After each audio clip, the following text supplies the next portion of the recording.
Good evening.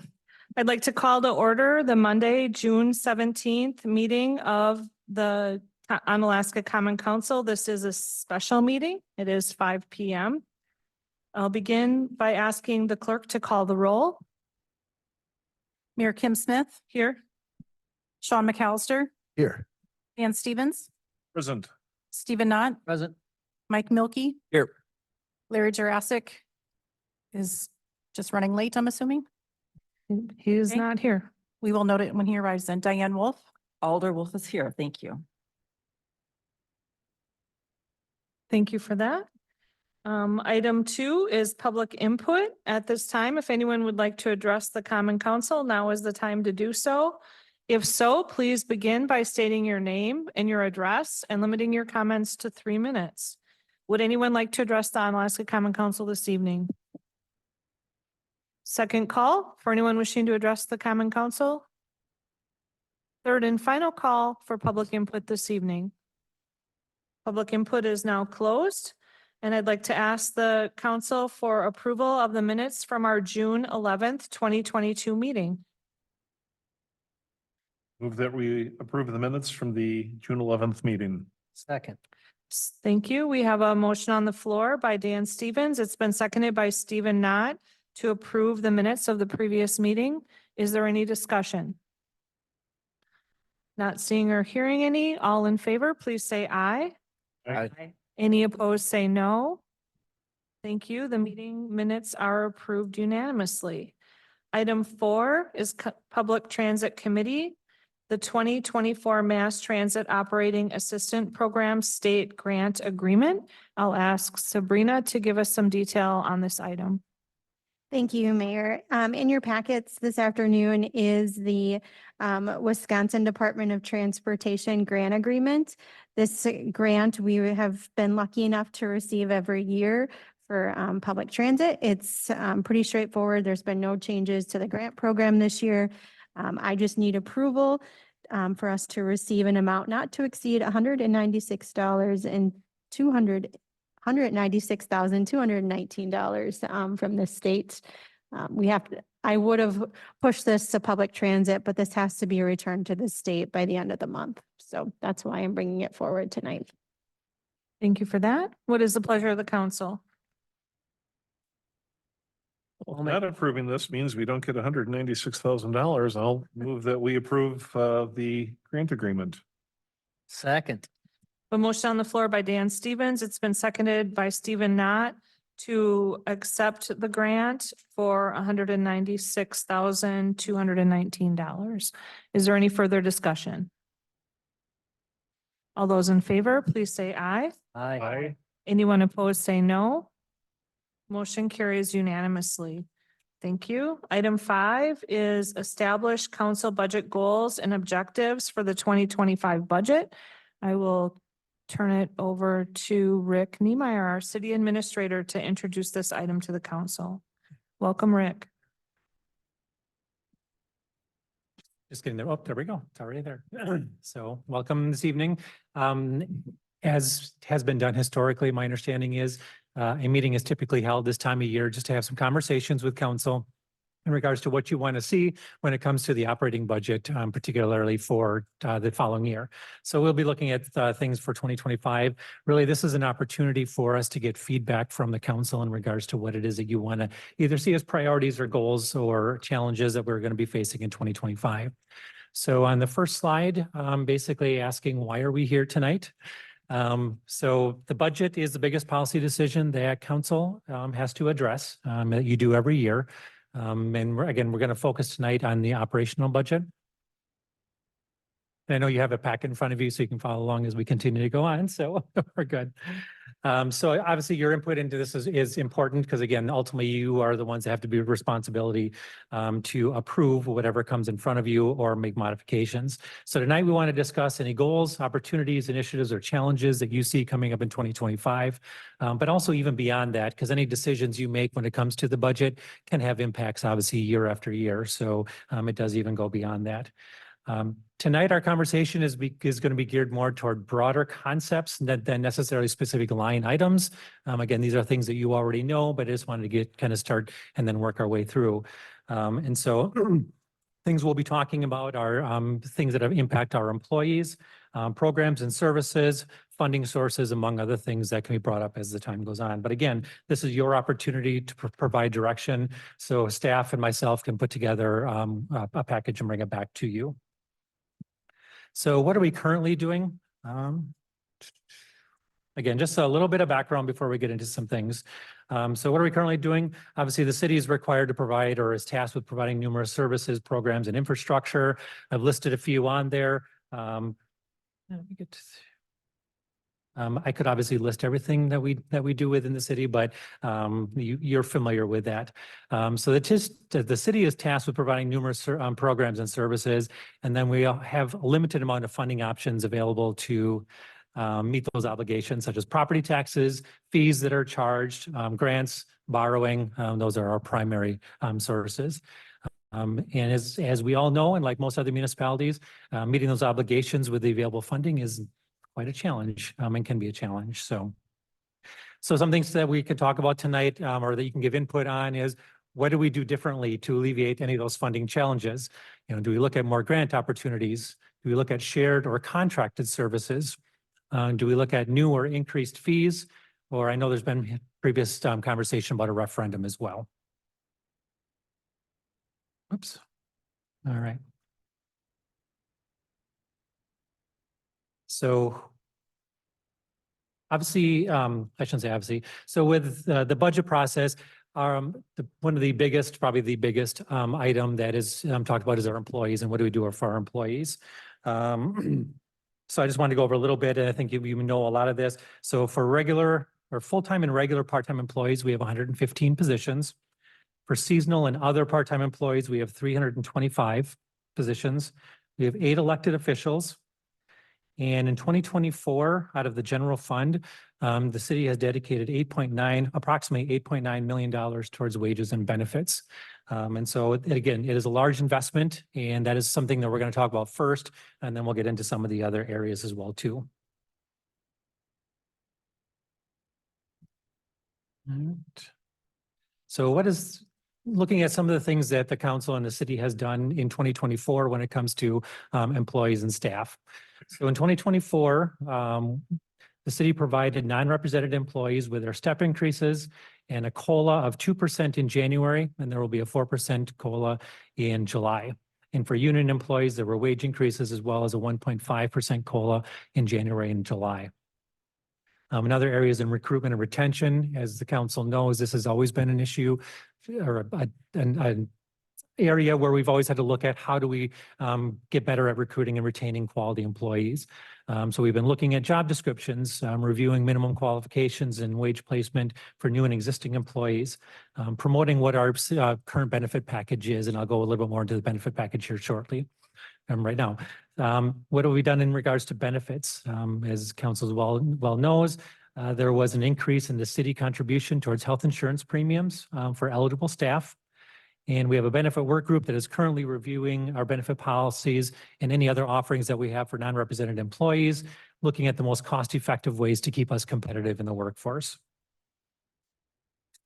One of the areas also too that the city has recently provided some additional funding for, and that is in training for citywide training opportunities. You know, each department has their own training budget for specific items specifically geared towards their particular department. The one that was recently done was approved for citywide training opportunities.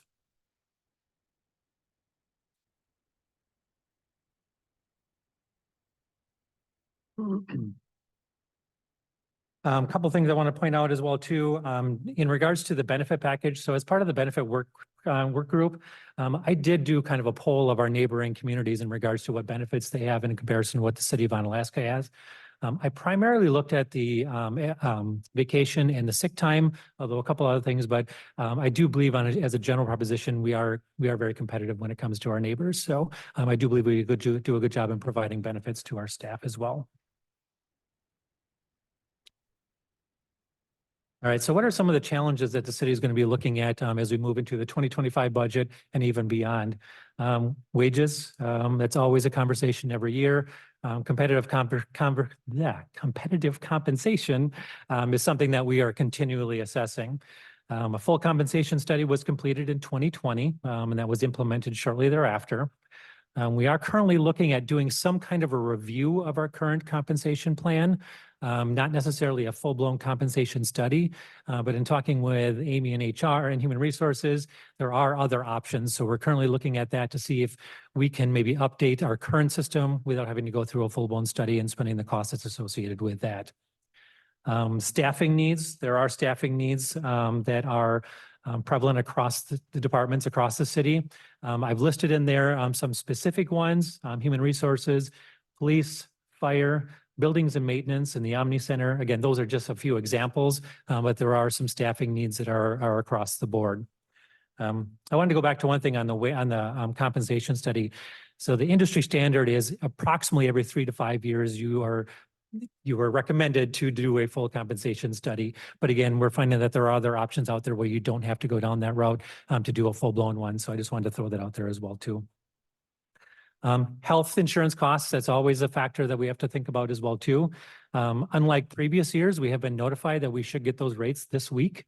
Normally they come in, I think in September, if I remember correctly, so later in the process. So we are planning on getting that we'll get those this year. In 2024, there was an increase in health insurance premiums of just over 1%. And there was a dental insurance or dental increase of about 2%. And so those are a couple of things that happened in 2024. But again, those are things that we have to take a look at. The other piece that you'll know or that you remember is the council did increase, again, the city contribution portion of it. What will that look like in 2025? And where will that amount be set? And we'll have some more conversation about that in just a moment. Payout of sick leave banks, again, that is something that is always on the radar, so to speak. 28% of our regular employee workforce is eligible for retirement. Situation is a little bit difficult to budget for, but it is something that is on our radar that we make sure and allot for all the time. Correcting position categories and wages. Again, I know this has been something that has been on the radar again previously. There are still some part-time staff. I think the reason it comes back time after time is when it comes to part-time staff, particularly those who are not already classified as regular part-time employees, we have to take a look at what their hours are, how much they've worked over a period of time, and determine whether or not they fall into that regular category. And so there are some that we have to review to determine whether or not they do qualify as regular part-time employees. That could make them eligible for certain benefits if that were to be the case. The other need that I've heard quite frequently is our part-time and seasonal wage scale needs to be updated. We just aren't competitive when it comes to our seasonal and part-time wage scale any longer. And so we have to look at how we can rectify that. So we are attracting quality candidates in our seasonal positions as well. And of course, inflation. That's another one that's every year. The cost of things can increase faster than what we can keep up with, generally speaking, when it comes to our budget. So again, that's something that we have to take a look at as well. So that's, again, just a brief overview on the employee side of things, but there are other considerations to think about as we move into the 2025 budget for consideration. Our revenue sources, what revenue sources do we have? What are our projections when it comes to what those revenues are going to be? And are there other opportunities that we have when it comes to additional revenues? There's always additional grant opportunities that we can always take a look at. That can always be a challenge when it comes to departments looking for their own grant opportunities. They already have busy workloads. And so, taking the time to research and find and apply for grant opportunities can be a challenge. Looking at the fees, either the ones that we currently charge or any possibility of any new fees. Again, these aren't things I'm necessarily recommending, but these are just ways that we can take a look at things to see if we need to add any additional revenue sources. Are we charging the appropriate amount for the fees that we are currently providing or assessing? And are there any new fees that could be implemented? And I did read the minutes from the last year's meeting, and I know referendum was talked about as well too. Again, that is always an avenue that is possible if the council decides that that is a route that they want to take. So again, I just threw that on there as that is an option as well. Also taking a look at current services and programs. are the services and programs that we're offering now, are they hitting all the residents that we need to hit, or do we need to expand any programs or services? Again, those are things that we want to take a look at and have a conversation about. If there are specific programs and services that council believes that we need to look into further, looking for that feedback so we can start taking a look at that and finding out what those costs associated with those program fees might be and services. Again, that would be taking a look at our current ones as well as the new ones. Annexation, again, that was something that was recently talked about, waiving certain fees for certain properties that are located just right on the border of the city. Are there other opportunities in that area? Again, not something I'm recommending specifically, but just another area where we can look at as to consider for things going forward. So. And then redevelopment opportunities as well too. WIDA has recently come out with some new programs where homeowners can get some money in order to make improvements to their property. Obviously, that would be a benefit to the city, generally speaking, in a number of different ways. A lot of those programs are specific that homeowners need to apply for themselves. I believe there is one that the city can get involved in. Again, just opportunities where we can provide to our residents ways to improve their properties, which again, in turn is beneficial to the city as well. So then looking at the 2025 budget, now keep in mind, this meeting right now is at the very beginning of the stages of the planning of how we're going to move through this. So any specific numbers that we talk about are subject to change. And so I'm always a little hesitant on throwing out any numbers that we know are probably not going to hold steadfast. But I just also wanted to give you kind of a benchmark as to where things are looking at just upfront. So the shared revenue, again, in the packet, you see that there that, for 2024, we had $995,665,000. As you know, also in 2024, the shared revenue formula changed. It increased, which is a good thing. We're anticipating with a 2% increase, $1,015,578 in 2025. Now, the league is estimating a 2.3% increase versus a 2% increase. So if that does come to fruition, that will be some added money. Again, this is an estimate. Our amounts won't go down. And it is, it is tied to to the state's sales and use tax revenues as well too. So again, that's something we'll probably get, I think in September-ish is when we'll get that number as well. But that's what we're estimating there. Estimating a levy increase of approximately 1%. Again, that just kind of depends on the numbers that are handed down to us, but that's what we're just kind of anticipating anyhow. 2023 was a great year for our interest income, $669,762 in interest. We are doing very well in 2024 as well. We're already at $295,000 plus. And it was budgeted, I think, around the 200,000 mark, 250. 260, thank you, for 2024. So we're doing really well there as well. Obviously, we don't know what rates are going to do going into 2025. There's always been talk of rates being cut and going down, but that hasn't happened yet. So at the moment, we're being conservative with the $250,000 for 2025, knowing that number as we get further into 2025 may very well change. But again, it's not something that we necessarily want to hang our hat on every year at a high number because that can change depending on what the rates are going to be. Wages, when it comes to looking at again, these are just right now what we're looking at. These numbers can change. Obviously, but the step increases for employees for 2025, factoring in a 1.5% COLA in January and July for the non-represented staff. Union contracts call for a 1.5% COLA in June and July as well as other wage increases there. So that has been factored in as well too. As I indicated, health insurance premiums, again, I don't know if they've ever gone down. They may have, but I don't remember if that's ever happened. So anticipating an increase there. Again, last year was just over 1% for health insurance, 2% for dental. I think it's not uncommon to factor in a 10% just in case, knowing that they likely will come in less than that. And so then again, hopefully we'll find that out here very shortly. But the other factor is, the amount of contribution by the city.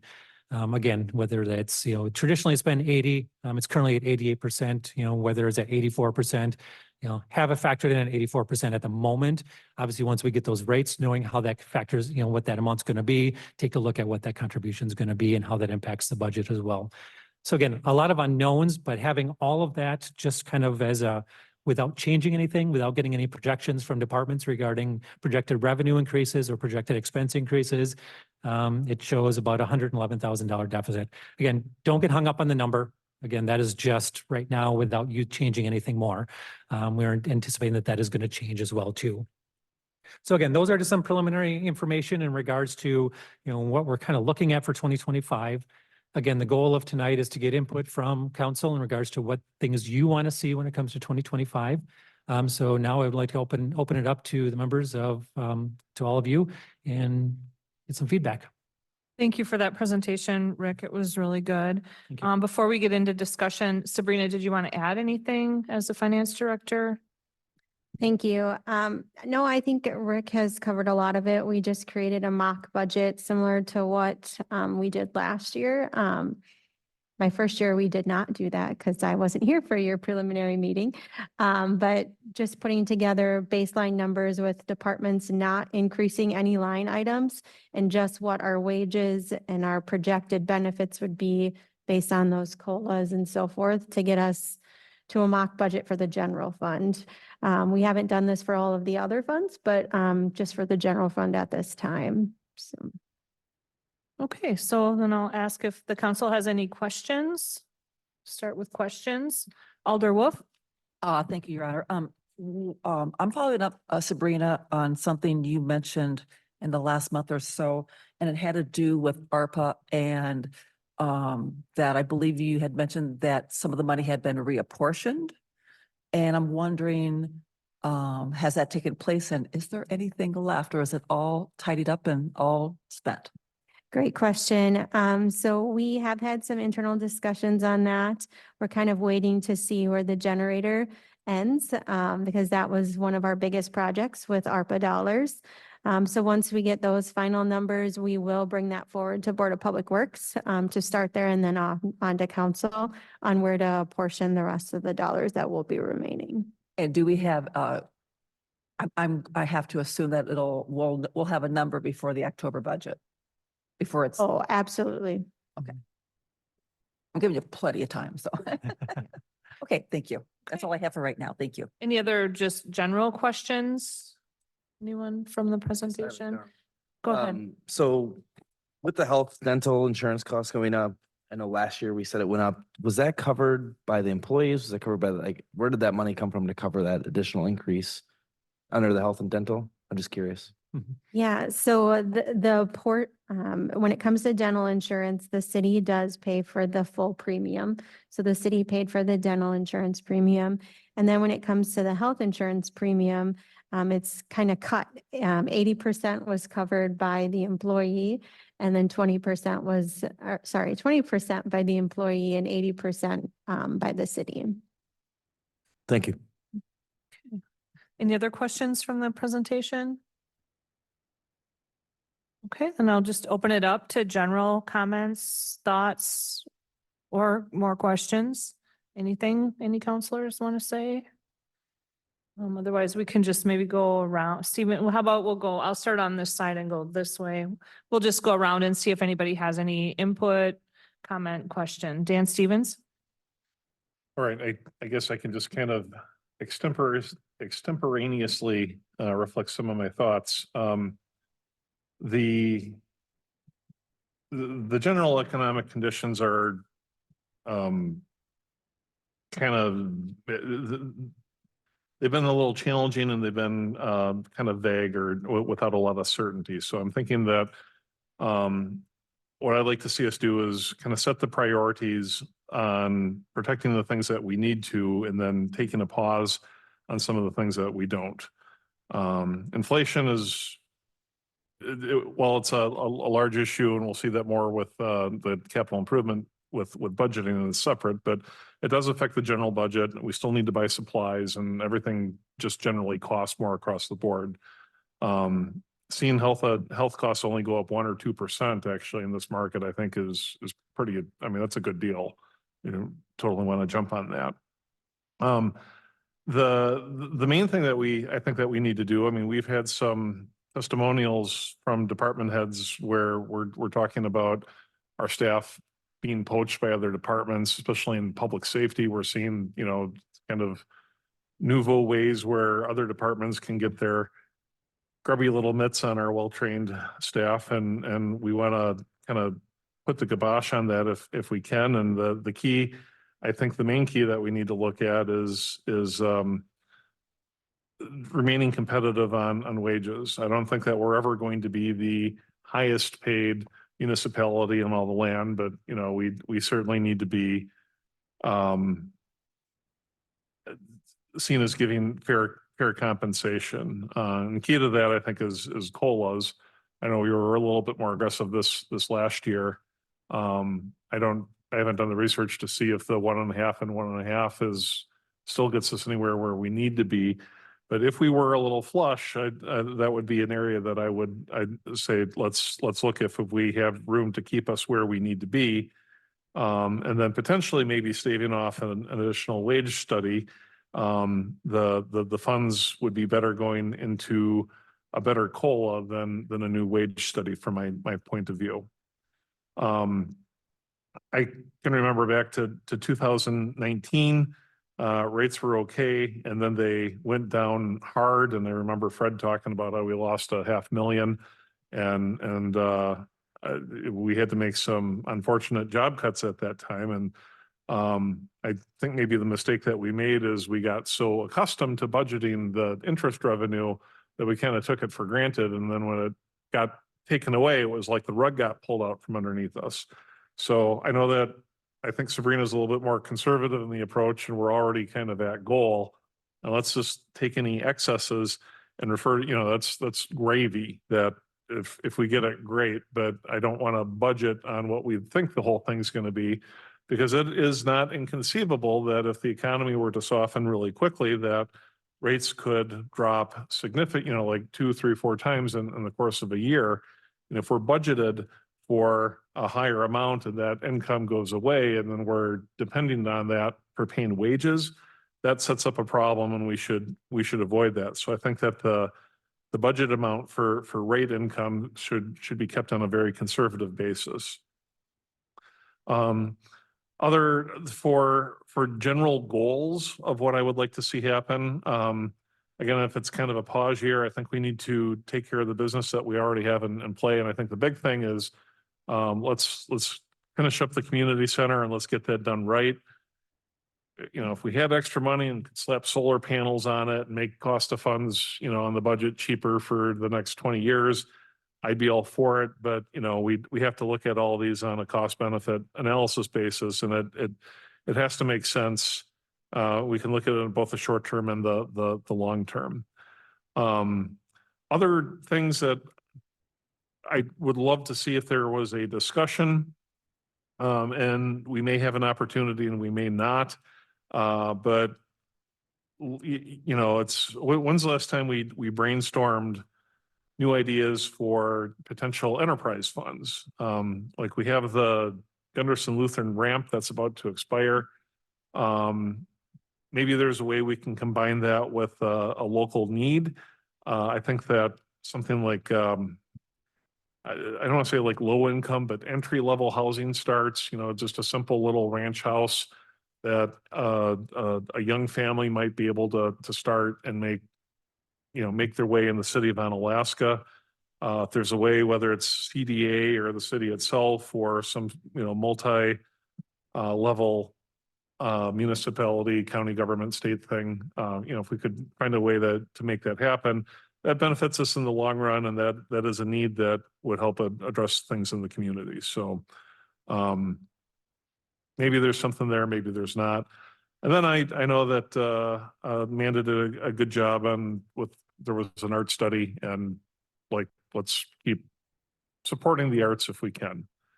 Not everybody here agrees with that, but I think it should be a priority. So thus ends my extemporaneous input. Thank you, Mayor. Thank you, Alder Dan Stevens. Don't ask me to repeat that verbatim, because Well, you can reread it at your leisure once it becomes posted. I will. So I can't wait to see what I said.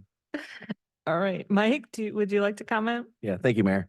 So I guess one thing that I was looking at specifically relates to where we're talking about challenges and needs, in the continued section, talking about, you know, the payout of sick leave banks. But what stuck out to me was 28% of our regular workforce is eligible for retirement. My calculations is baseline is that's about 40 of 115.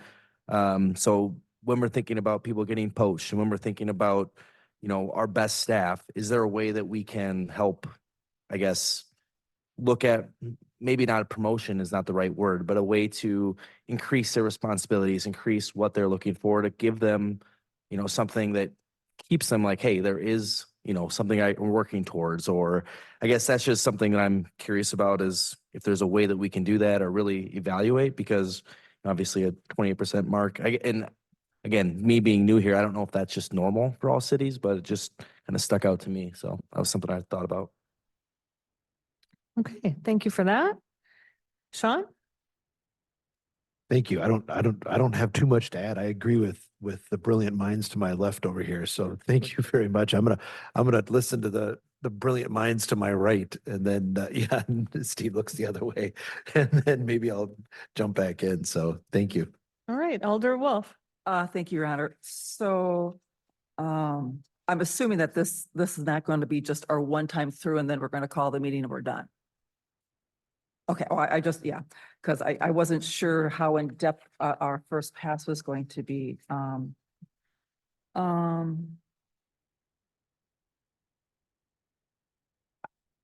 think just as a follow-up right now, so so our city administrator did ask for any input that we had prior to this meeting, and we had a deadline to get them in.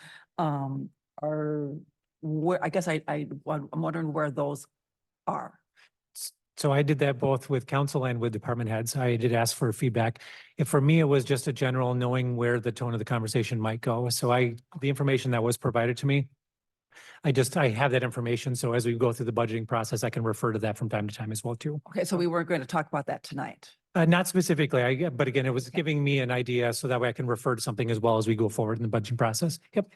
I'm very in support. Well, I'll go on record and say that, I believe the staffing positions, a number of them were on my list already. So I appreciate, the ones that you have listed here.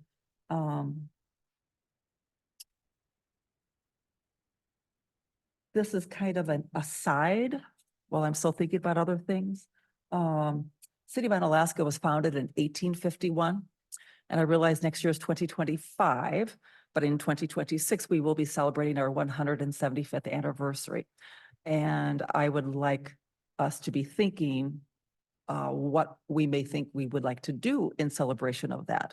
And that isn't something obviously that one can just pull together in a month or 6 months, but I think it would be good for us to be looking long for that. And there may be some minimal costs or whatever that we may want to be thinking about the following year. But I just wanted to mention that for the record now, because I had come across that information. I was like, oh, because I don't know if I'm going to remember a year from now. But it's always good to kind of have information earlier versus too late. So we're talking about budget, not You capital. can talk about whatever you want. okay. I mean, But this is not capital improvement night. Not specifically, but if Okay. there is something that's longer term that you had in mind, that's certainly something we can talk about as well. Okay. I appreciate the very detailed packet this evening. I know it mirrors a lot what Amanda did last year when she was our interim, so I appreciate that. And I think I've appreciated the way that it's laid out. I think it's very succinct and it wraps it up all pretty well for us, whether we like the news or not. So Right. I'm done for right now, and I'm compiling additional. Thank you, Your Honor. thank you. Alder Knott? Two quick items. One is I'm in agreement that before we even consider any wage studies, we really should be taking any kind of funds we have available for such a thing and dedicating it towards COLA or other compensation increases for our staff. And the other thing is, I guess, this is general fund, but as we go through the entire budget process, for me, I think overarching goal needs to be to safeguard that bond rating. And yeah, we had some expenditures last year that went a little bit above and beyond, not a lot, but a little bit above and beyond what the finance director had recommended. And that was first year, at least in my memory, that we've done that. So just keep in mind, the bond rating needs to be the overarching goal of all we do, or that is really going to come back to bite us. So. Okay, good. And after those initial comments, do Rick or any other staff want to comment? Rick first? I would just say that, this is obviously a dedicated meeting for you to give feedback. That doesn't mean after you leave here today that you can't reach out and provide additional feedback based on some other thoughts that you've had or things that you've heard or have a chance to think about as well too. So again, this is just a snapshot moment in time, but certainly let me know if there is anything further that you think of after we're done here today. Okay. Any other staff want to make a comment? Or ask the council questions? Sabrina? I just wanted to make note, as of right now, we are looking at, that $111,000 deficit right now, based on all of the projections that Rick has brought forward. I think it's probably important for Rick and myself and probably Amy and the rest of the department heads to know, like, if we get to a point where we are even, and like, where is your guidance? Do you want to hire COLA? Do you want to bring in additional positions? Like, what would be your intent there? Okay. See, I guess I'll just generally open it up, but I'm going to keep track so everyone can talk once and then we'll pause again and then start over. So Stephen, you want to go first? Yeah, sure. Actually, it's a bandwagon off of Dan too. Just dawned on me also. So that 2026 won't just be our 175th anniversary for the city. It'll be the 250th anniversary of our independence as a nation. So it's actually a double on that year to consider on how we're going to celebrate those. Wow. Red, white, and blue and purple, your theme. Awesome. Any other counselors would like to make another comment? Question, Alder Wolf? Thank you, Your Honor. So Rick, when you talk about, or I'm sorry, what, between Rick and or Sabrina, whoever would like to take this. So when we talk about the 2025 budget situation, based on the assumptions identified, that we would have $111,000 deficit. Does that, I just want to make sure that I'm interpreting that correctly. Does that mean that, does that take into account that we would be hiring some of those positions? That does not take into account any new positions. So right now, the department heads are filling out what their requests are within their respective budgets, and included in that is any requests for new staff. And so along with what that projected cost would be for those new staff members. And so when that information comes in, and along with, again, projected expenses, projected revenues for the particular department, we'll put those numbers in, see where we're at, and see what we're able to do, kind of a thing. So that does not include any additional staff at this time. Well, that's not what I wanted to hear, but I'm glad that you. But again, keep in mind too, it also is not projected revenues as well too. So, Right. So those things could change as well. So, Okay. Nor the interest charges. and Sabrina, I think, wants to add something as well too. Go ahead, Sabrina. It does include projected revenues, just not moving them from 2024. Right. And it includes interest income at 250, which Dan Stevens hit on this and he spoke to my heart. The reason I keep that at That's with a lot of 250. people. The reason I keep that low is because I do not want to put us in a position that they were in the past where rates dropped. And then we were like, what do we do? Well, then you eat your fund balance. So that's why I keep that at a low number. I mean, at the end of the day, it is your budget, it is not mine, but that is why that's at the 250. So. My only concern is that I know when with the grand surplus that we had last year, it was great at the end of the year when we can go ahead and portion it out to various places, and one was in our equipment replacement fund. My only concern is when we have, and I understand it's a budgeting process, and budgets are set, and we can't always anticipate some possible increases. But I just thought that we had a very large increase, unprecedented large increase last year when when there was also maybe need out there that we could have used it towards is my concern. So, but thank you. That's all I have right now. Thank you, Your Honor. Okay. Any other counselors? Dan? Sabrina, so does or maybe Rick, do the projections incorporate net new construction or what we think that we'll be able to do the increase? And do we know, we don't know what that number is yet, do we? We don't, but it's included in there, correct? I included 1%. The city for 2024 was at 0.95, I think, so not even a full percent, but I did include a 1% projection. And what's been the average over the past few years? Between 1 and 2%. Okay, so 1 would be a conservative number, which would give us a little bit of leeway, Yeah, barring, I guess, that yes, catastrophe. speaking to our planning director, 1% is probably pretty close. Okay, just excuse me for a moment. Please let the record show that Larry Jurassic has joined the meeting. Okay, go ahead, Dan. Sorry. So I guess on that note, I mean, I would double down that if we do get to the point that we are not at a deficit, to me, I think that there's if we add positions and we add new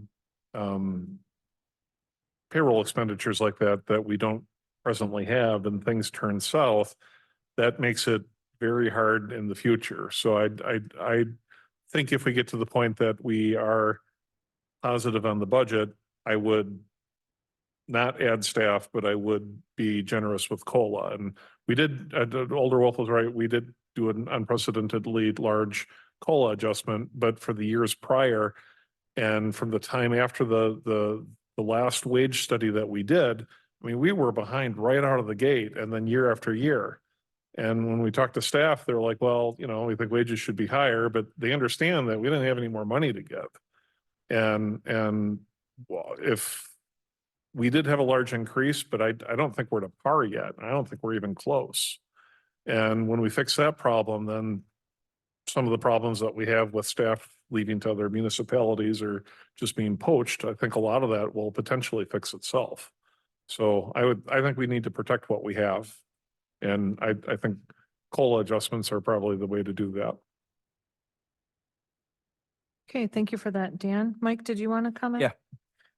So one thing, other thing I was going to think about was those strategic planning meetings we've been having, right? So we're going to find our top priorities and kind of, you know, figure out a way to implement those.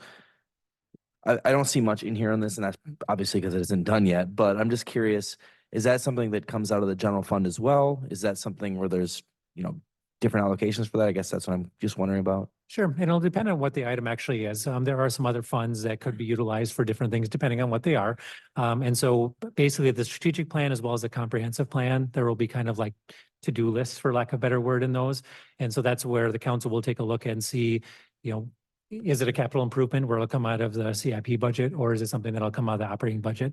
So it's hard to answer until you know exactly what the specific item is, but those are not factored specifically into the operating budget at this time. Okay, thank you. Yep. Larry, do you have this handout? You can maybe just read through it as if you want to just read through that here and try to get caught up. And I'll just kind of skip over you for now, but when you get ready to join the conversation, just let us know. All right. Sean, did you have any comment right away? Okay, then I'll just open it back up if anybody at all wants to say anything. Staff or council?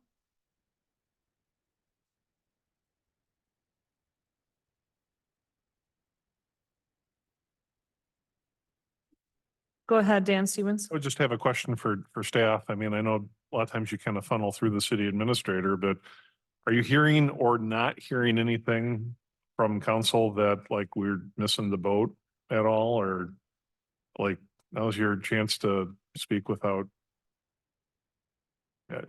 you know, if there's something we're not thinking about that we should be, I would appreciate your input. Come on up, Amy. Thank you for speaking up. We appreciate it. Thank you. I know that the compensation study doesn't seem to be as much of a higher priority, but I would just echo what our city administrator said about other options that there are available. We could do a recalibration of our job descriptions. We could do an internal equity study. There are market analysis. There are a whole host of other things Again, I know that there have been a number of departments that have been reclassified since that last compensation study. So to look at everything as a whole could be very beneficial and again, align us to where, at least where we think we need to be. So. Thank you for that. I agree with you. Okay, any other staff? Rick, go ahead. Oh, yeah, I just was going to add as well too. Else I lost my train of thought.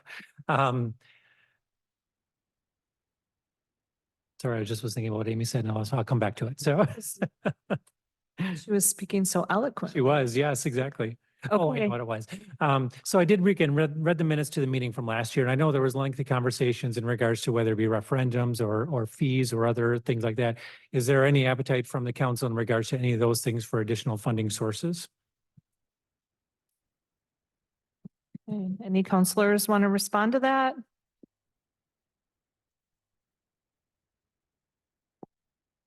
When we're talking about a referendum, I guess I wasn't here last year, so I'm not 100%, filled in up to date on all of that. But what is that specifically asking for, or what was it last year that was the call, or the conversation? Sure. Based on the minutes I read, it's my understanding that there was getting permission from the residents to exceed what you're legally or statutorily allowed to do when it comes to raising the levy limit.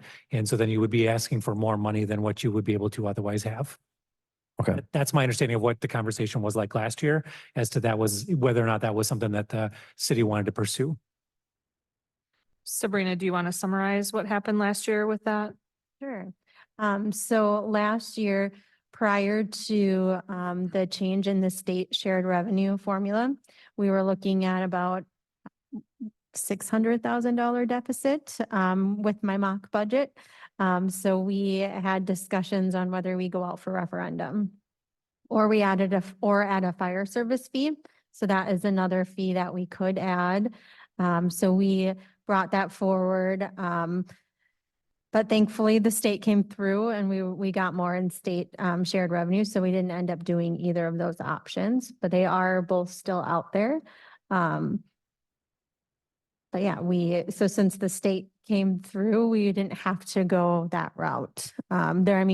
Obviously going that route, either referendum or the fire fee would have brought in a lot more revenue and would put us in a better position than what the state gave us. But that is what we decided. That's the path we decided, was to take the state shared revenue, and it would help us likely for a year. As Amanda and I both said last year, this is going to save us for a year, but then likely like in the future, it's not going to continue to save us with only net new construction being such a small amount, as well as the state increasing shared revenue by 2%. That's just not very much to move us forward. But there's also, if we were to do a referendum, there's a timeline that we have to achieve.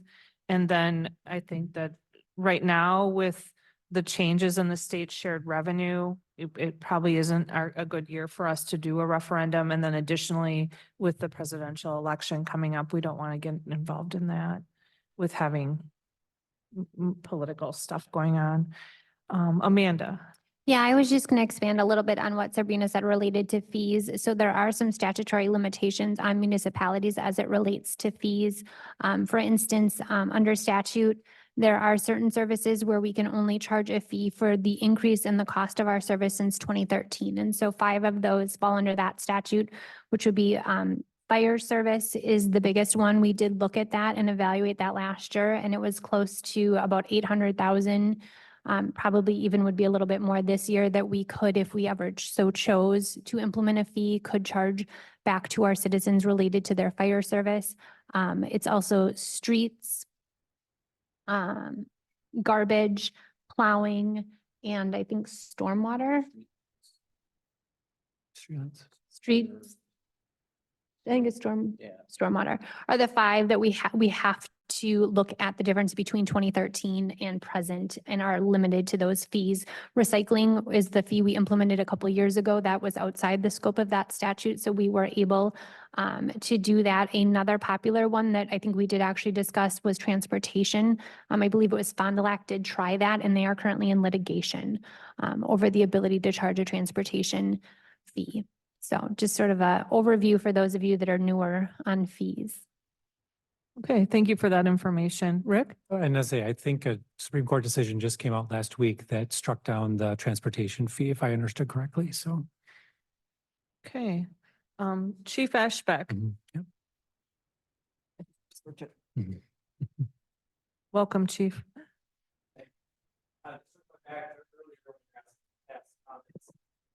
Just want to say I very appreciate the overall theme of happy we have here. So, but I would just add that polos are very nice, but burnout is real as well. You know, staffing shortages, we can also lose staff due to burnout. So, that's tough, right? I mean, it's wonderful.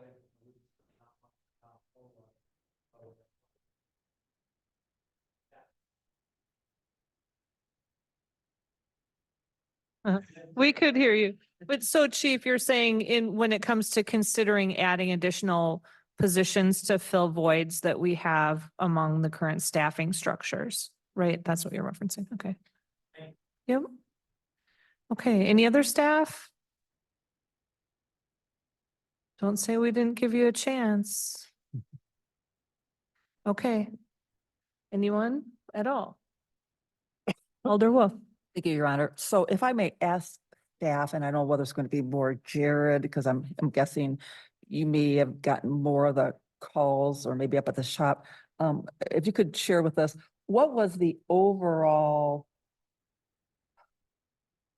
reception from the community when we did institute the recycling fee on a quarterly basis? And was it, Mhm. is 2023, was that the first full year? I've lost I track. think this is that we've had it, this 24 and 24 was the third year, I think, I believe, second year. Yeah. For payment, yeah, in 23, so. So the variety of staff actually received the comments, the clerk staff, the finance staff received comments quite a bit because they're the ones receiving the payments for the bills. Our staff, the Public Works facility in the Public Works Department did receive a few comments, but it was more inquiries of what's this new line on my bill and then explaining it to them. Overall, I would say it was very minimal, I guess, from our staff. I guess Sabrina, if you want to chime in too, but I think it was very minimal. I would also agree with that. It was minimal. To be honest, I don't think we heard anything with, obviously, we raised it from 2023 to 2024, and I don't think we've heard anything about the fee going up. It was very minimal increase. We hear more about the $5 increase to the yard waste stickers than we hear about anything else, which that hadn't been increased in many, many years. But no, we did not hear too many comments on the recycling fee. Thank you. Well, I have to say too, I remember when I had specifically asked staff to go ahead and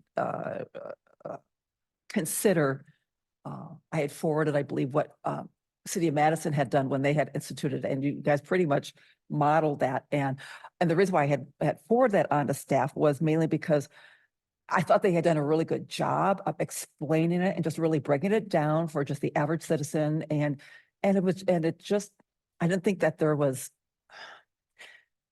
I thought it was very non-confrontational, I guess is the language. So I appreciated what we put out. And I'm sure that probably helped somewhat, just how it was presented to people. Because at the end of the day, I mean, I think they understood, but it was good to hear that. One thing that I noticed in the paper recently, and I'm just going to pass this on for administration and department heads to consider. I noticed the city of La Crosse, they have a newer finance director. And he was quoted recently in the Tribune about how he is having a new philosophy as it pertains to capital improvements. And I don't know with the other electeds, what you look at when you look at the several hundreds of pages of the budget when we get it every October. But one thing that always stands out to me that I spend a little bit more time on than I used to years ago, and that is the 5-year projection. And what City of La Crosse is looking to do is that he's looking to have his philosophy is going to be more realistic numbers instead of just placeholders. And I'm not going to assume that our staff is just doing placeholders, but I know, I don't, but I also know that there's a lot of work that also is involved in getting harder numbers, for those 5-year projections. But I know that's something that I look at, because when I'm looking to approve 2024 dollars, I'm looking at the next 5 years, what's coming down the pipe, and especially all the big machinery, the big equipment that we're going to have to be doing for, whether it's fire, whether it's for public works. But like I said, I appreciate that we do have some, the projection, but I'm just wondering whether or not, I guess I need someone to tell me just how close are they, or are they just kind of placeholders? Thank you. Thank you. Go ahead, Jared. So, more of a equipment replacement, capital improvements budgeting, scenario. A lot of our larger equipment, larger purchases, things like fire trucks, street sweepers, unloaders, plow trucks go in the capital improvements budget, but the equipment replacement budget is where the smaller items, vehicles, equipment goes into. We have been fortunate, in my mind, last couple of years, we have been more fortunate in funding levels in the equipment replacement budget, but it's still to the point where our equipment replacement budget, there's items that I see that go into capital improvements that could probably be in the equipment replacement budget. And that's my opinion for putting together the equipment replacement budget. I would say our capital improvement budget, 5-year capital improvement budget, is somewhere in the middle.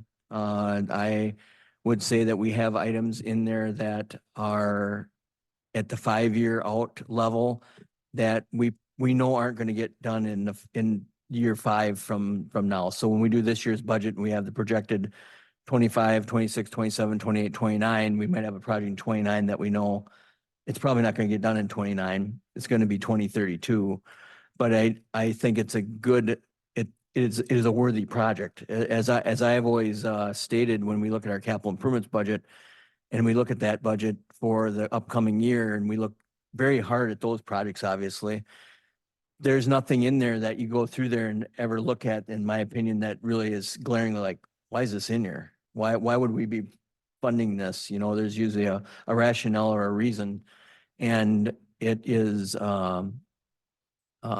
trying to get those projects, as far as the capital improvement budget comes, I'm going to bring forward during capital improvement budget season, especially for our utilities, our water, sewer, stormwater utility, projected projects that are in our budget, and show that what the needs are and where we're at. And I've actually laid out that budget with a projects that are in the 5-year outlay that are either projects that would be, we don't have a date.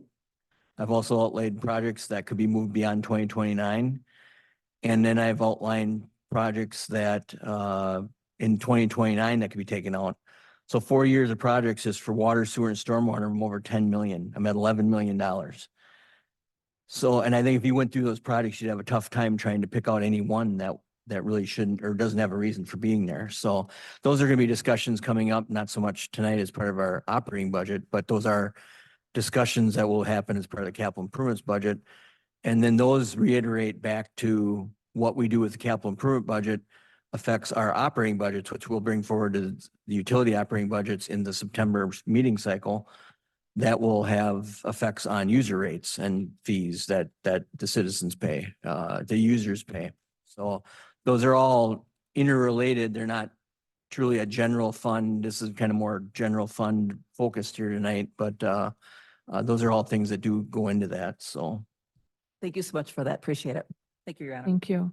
Okay, so Rick, what do you want to have the outcome be? Do you want a list of goals and objectives, or do you just looking for general comments? Or what do you need to come out of this meeting to guide you as you prepare the executive budget? Well, and hearing some of the general comments in regards to what some council members would like to see the priorities be, I'm comfortable with that. If there are specific goals that the council wants to establish, we can certainly do that as well. But I feel that the comments that have been made have been helpful in regards to what kind of the council is looking for as we move forward. Okay, thank you. Alder Stevens?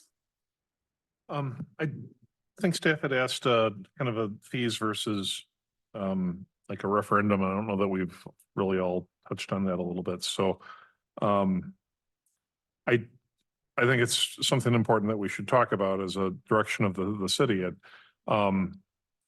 We as a municipality, we pay for stuff off of taxes, and most of that comes from the levy, but some of that comes from fees. And I know some of the challenges that we've had with the, you know, the limitations on the levy. It's forced municipalities to look for more creative ways to do that. I don't recall being in favor of the garbage, the recycling fee thing.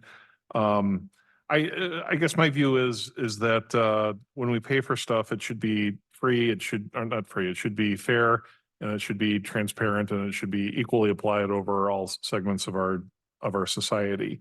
And I think that's best approached through the levy. A lot of I'm not in favor of looking for like new things that we can fee. If we have, for example, the transportation, I mean, if there's a wheel tax, you should not count on me to support that at all. I think paying for stuff that is currently part of the levy that we're shifting and making a new fee so that we can free up money to pay for other stuff.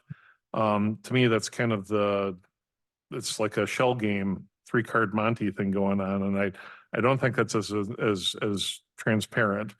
So when we get to that point, I would say that, you know, if we're going to charge our citizens for the cost of maintaining good government in Alaska, we should just do that, and we should be straightforward. And that should, if we need to do a referendum, we should do that. I don't think this is a year. I agree with the mayor that we don't want a referendum this year. So close to the school referendum and then a presidential election, it would be a bad year. So I think we should try to make it so Sabrina can get us to the point where we balance, give out COLAs if we can, and then circle back next year if there's the need where we need to do that. I think our tax rate is lower on the mill rate compared to a lot of the other communities. So and Unalaska taxpayers have been pretty accommodating when it comes to referendums, but we have to make sure that the need is real and we're not just asking for it because we're not just asking for it because, you know, we just want to spend more. It's we need to still be good stewards with their funds. And then the second point, I guess, since Jared kind of brought up some of the projects that they have, I mean, that's some big dollars spent over the next 5 years.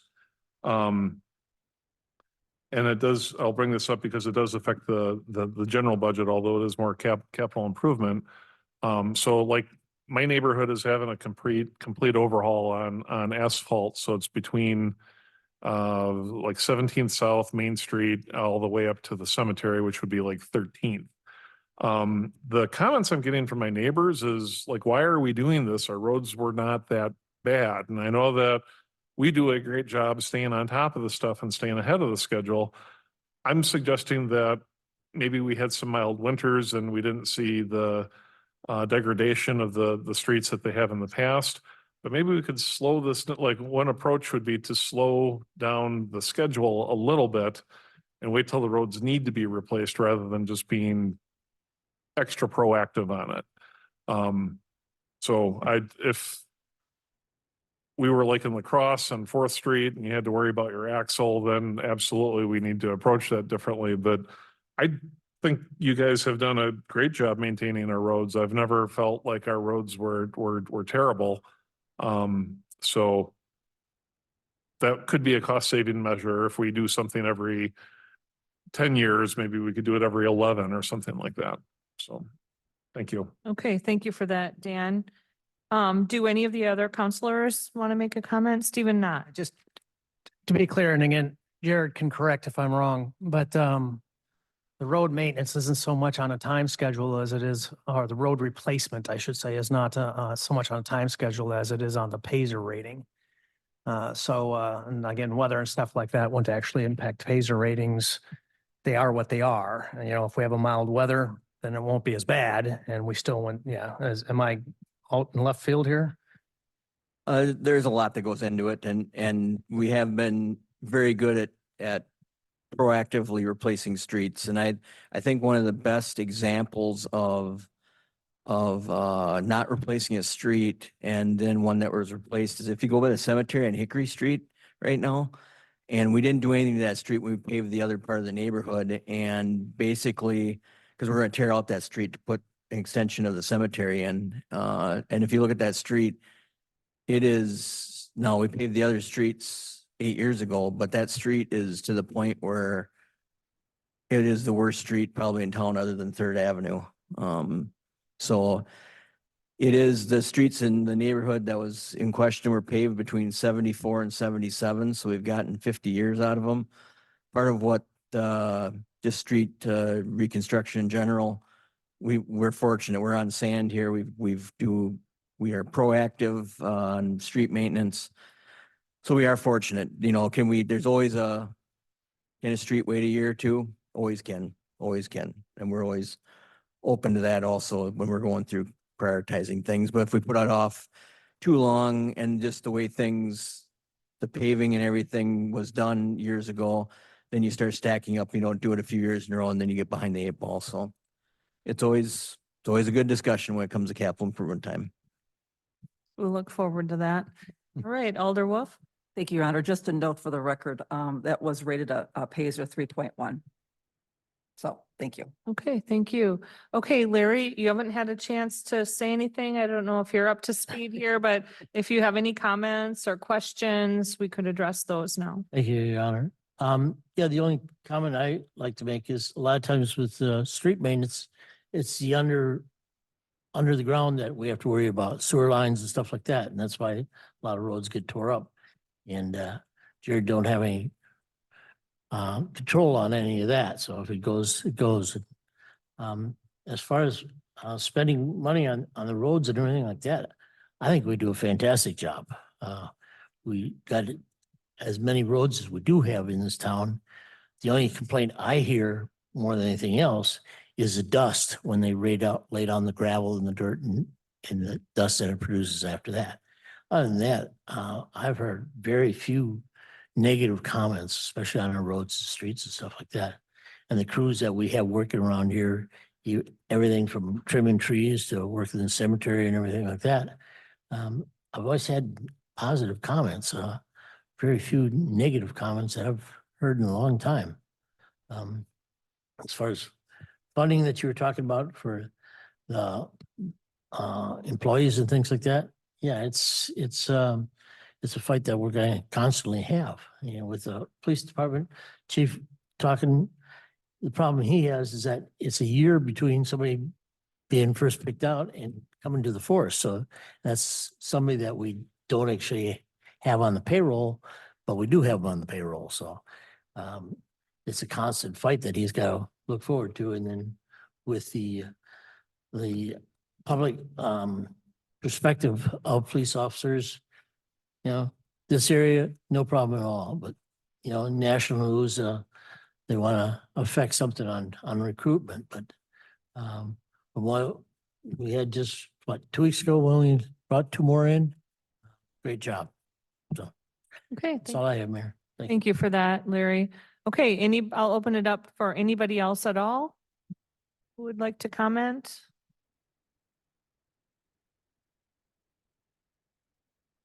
Anyone going twice? Is this for the last round or a new round?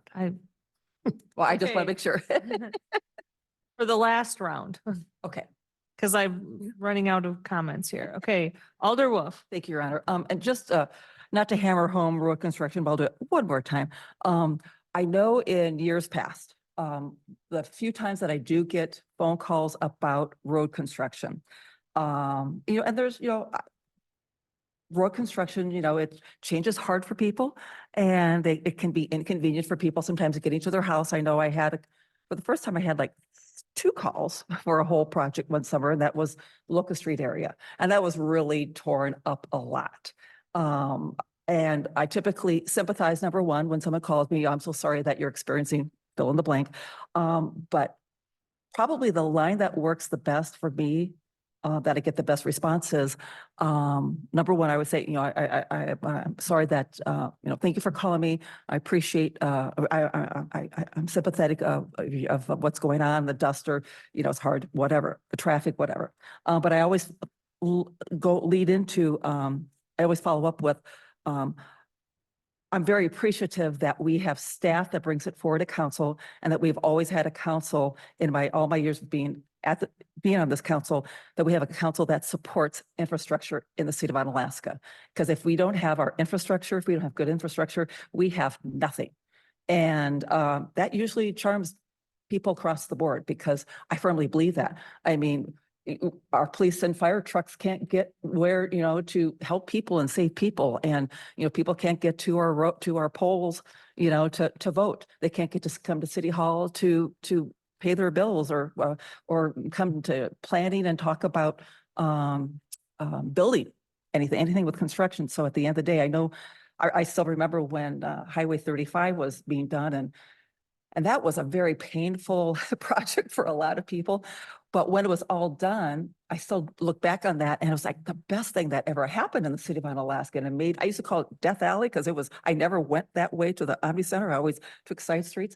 But it was a painful project for a lot of people because it really disrupted a lot of people's lives. But at the end of the day, I stand very firm and proud with the city of Onalaska and what we do when it comes to construction, road construction in this town. And again, I am also personally appreciative as a taxpayer and as a homeowner here for 32 years that this council has continued to make our infrastructure, whether it's roads, whether it's stormwater, what have you, a priority, number one of our top priorities in this community. Thank you, Your Honor. Thank you. Okay, anyone else? I got one thing. Okay, go ahead. So through my campaigning, talking to people on the streets and in my neighborhoods, in my district, one thing that always came up, it relates to recycling, which was, how come we don't have this once a week or, every week, right? If we're looking at fees and potentially bringing in more money that way, that would be something that I've heard support for. I'm sure you have reasons why we do it, bi-weekly, but I guess that's just something that's been brought up and maybe this is a sore subject, but just curious. Go ahead, Jared. So, actually Alder Wolf, I just responded to an email from her about a week ago. If we go to every week recycling, which we could do, we could talk to our provider, Harder's Quick Cleanup. Assuming that the rate would stay the same, which it would go close to the garbage rate. We would have to increase the recycling fee. I think I figured it was like $6 or $7 a quarter because we would pay another approximately $150,000 a year to pick up the recycling bins every week. When I look at the payback on that, because we've looked at this ever since we had this service, and I'm a realist. I understand when your recycling bin's full, where do you go with it? You go to your garbage can, you throw it in your garbage can. That's human nature. It's what you're going to do. But looking at the cost benefit, we have entertained ideas which we could bring forward to the Board of Public Works. We could give out extra carts. We could look at other things. But right now, if you really want a second recycling cart, we charge $30 a year. So for $30 a year, you can get a second recycling cart on top of the one you have. So it's a relatively inexpensive fee if you really do want to have the extra cart. All we're getting on the cart is we're actually eating the cost of the cart. All we're doing is paying for the actual service for the pickup. Now you do have to store a second cart, and it's still only going to get picked up every other week. So it does. I understand there's a lot of people. You don't have room in your garage. You don't have room at your site. But so we have looked at that over the years. But we're always open for ideas and always willing to bring it forward for discussion. Very nice. Knowing that, where if it is if a issue for somebody, if they could pay $30 extra a year, but not affect everybody, that makes total sense. So I appreciate that. Okay, thank you for that, Mike. Okay, anyone? Alder Wolf. And thank you, Your Honor. And to follow up with what Jared had just said, I had read something on, I've had a few people, especially the last few months, ask me now with it, spring, summer now. But that's why I had originally asked Jared just back on the 11th about this. And then you had added that we we would add $6 per quarter to the resource recovery charge on the utility bill if we added the service, going from $9.20 a quarter to $15.20. But I agree with Alder Milky. It's like for $30, you know, so not everyone is affected if you have that need. Plus, if some people, they need also may need to be reminded too, as electeds, we may need to remind our constituents that, well, do you have the largest cart that you could possibly have? If you don't, hey, you could size up. Some people, if they, especially if they're newer to the area or newer to their home, they may not be aware that there's 3 sizes. But I will say I read an absolute horror, like recycling horror on Nextdoor app, what a lot of people in La Crosse were admitting to that, oh, if it doesn't fit in my recycling, it goes in the garbage. And that's another thing that prompted my email to you, because I don't want to hear that. What I also suggest to some people is, this is a really good way to entertain the thought of getting to know your neighbors better. I live in a cul-de-sac.